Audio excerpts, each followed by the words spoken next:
भारत का नया aircraft carrier NS Vikrant पिछले साल सितंबर के महीने में इंडियन नेवी में कमीशन कर लिया गया था, लेकिन विडंबना यह है कि इसके ऊपर डिप्लॉय करने के लिए नेवल वेरिएंट के फाइटर जेट्स अभी तक परचेज नहीं किए गए हैं। इस डील के लिए दो फाइटर जेट्स सबसे टॉप के ऊपर चल रहे हैं। अमेरिका का F-18 सुपर हॉर्नेट जिसको बोइंग कंपनी बनाती है, और दूसरा है फ्रांस का राफेल M जो कि राफेल का ही नेवल वेरिएंट है और इसको डसॉल्ट एविएशन मैन्युफैक्चर करती है। इंडियन नेवी ने दोनों फाइटर जेट्स के ट्रायल करने के बाद टेक्निकल असेसमेंट के साथ दोनों फाइटर जेट्स की रिकमेंडेशन डिफेंस मिनिस्ट्री को भेज दी है और दोनों में से कौन सा फाइटर जेट परचेज करना है ये चीज भारतीय सरकार को डिसाइड करनी है। अब हुआ क्या कि रिसेंटली फ्रांस ने प्रधानमंत्री मोदी को अपने यहाँ पर हर साल होने वाली बेस्टाइल डे परेड में गेस्ट के तौर पर इन्वाइट किया था। प्रधानमंत्री मोदी जुलाई में फ्रांस जाने वाले हैं एंड रिपोर्ट्स आ रही थी कि इस विजिट के दौरान भारत फ्रांस के साथ नेवल वेरिएंट के राफेल M की government to government deal sign कर सकता है। अब ऑब्वियस सी बात है कि बोइंग कंपनी ये डील अपने हाथ से निकलने बिल्कुल नहीं देना चाहेगी।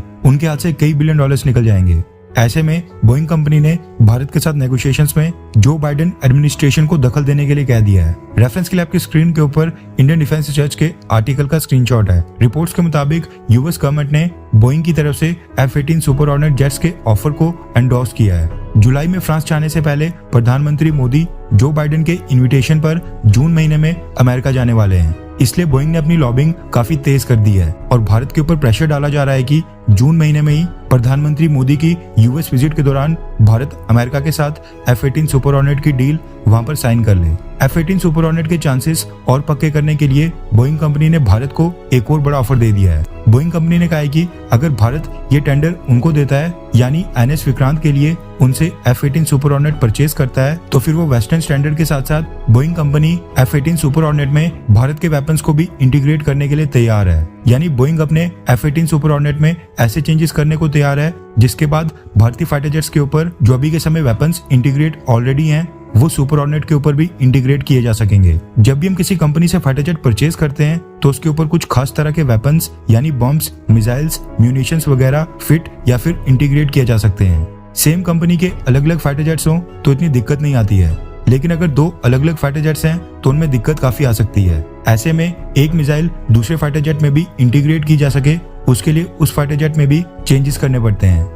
यानी अगर इंडियन मिसाइल्स DRDO द्वारा डेवलप्ड बॉम्ब, म्यूनिशंस या फिर किसी और वेपन को बोइंग F-18 सुपर हॉर्नेट के ऊपर फिट किया जाना है तो उसके लिए बोइंग को भी अपने जेट में थोड़े बहुत चेंजेस करने पड़ेंगे। आमतौर पर ये कंपनीज ये चेंजेस बिल्कुल नहीं करती हैं, लेकिन बोइंग भारत के केस में थोड़ा नरम पड़ गया है क्योंकि बोइंग को लग रहा है कि राफेल M के चांसेस काफी ज्यादा हैं। इसलिए बोइंग ने कहा है कि वो F-18 सुपर हॉर्नेट के साथ top of the line weapons Bharat को प्रोवाइड करेंगे और जो वेपन्स वेस्टर्न देश इस समय यूज कर रहे हैं और बेटर टेस्टेड हैं वो तो भारत के F-18 सुपर हॉर्नेट में फिट किए जाएंगे ही।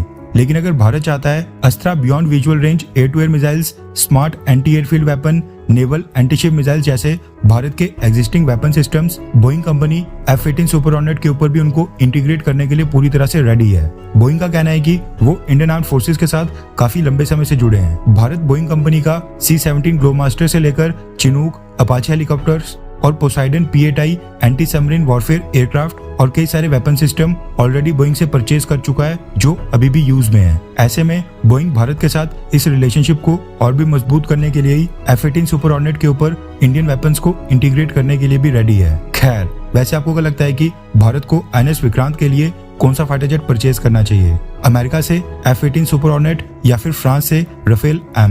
नीचे कमेंट करके अपनी राय जरूर बताएं।